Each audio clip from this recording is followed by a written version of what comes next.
नमस्कार, मैं हूं फरहान।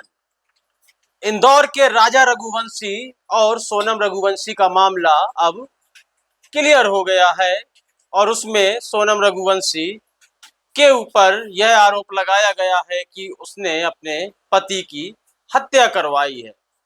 लेकिन सारा मामला हमें समझना होगा कि आखिर यह शुरुआत कैसे हुई और सोनम ने अपने आप को बचाने के लिए क्या-क्या प्रयास किए और किस तरह अपने पति राजा रघुवंशी को मौत के घाट उतार दिया। यह सिलसिला 11 मई को शुरू होता है जब राजा और सोनम का विवाह होता है और 20 मई को वह हनीमून के लिए मेघालय की ओर रवाना भी हो जाते हैं।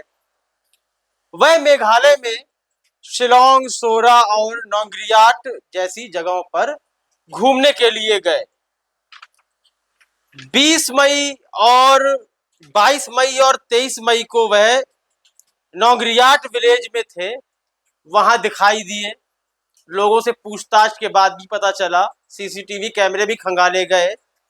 लेकिन 23 मई को वह अचानक नौग्रियाट से गायब हो जाते हैं और उनका फोन जो होता है वह भी स्विच ऑफ हो जाता है।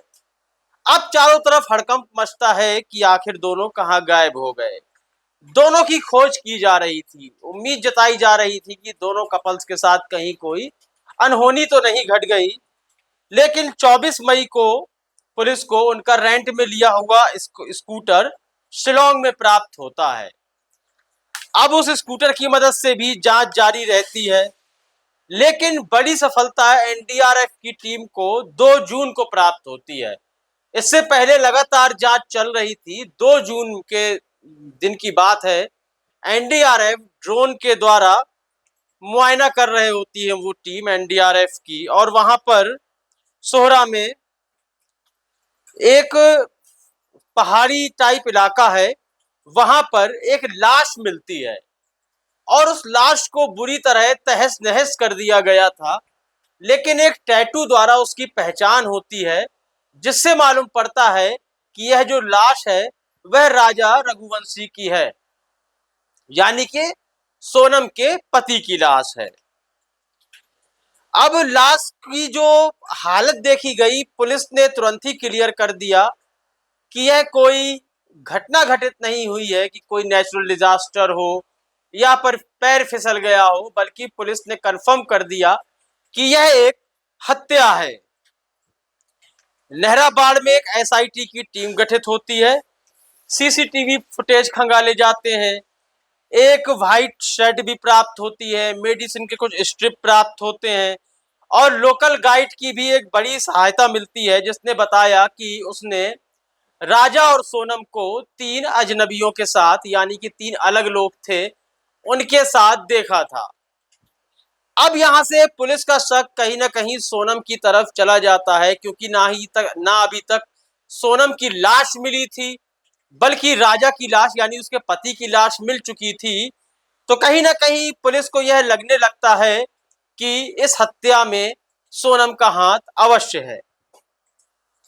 अब हम कहानी को आगे ले जाते हैं 9 जून में।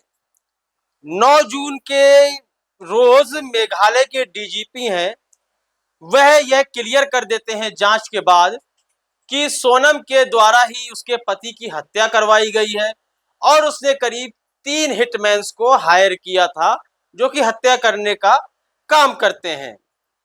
सोनम रघुवंशी सरेंडर करती हैं उत्तर प्रदेश के गाजीपुर में।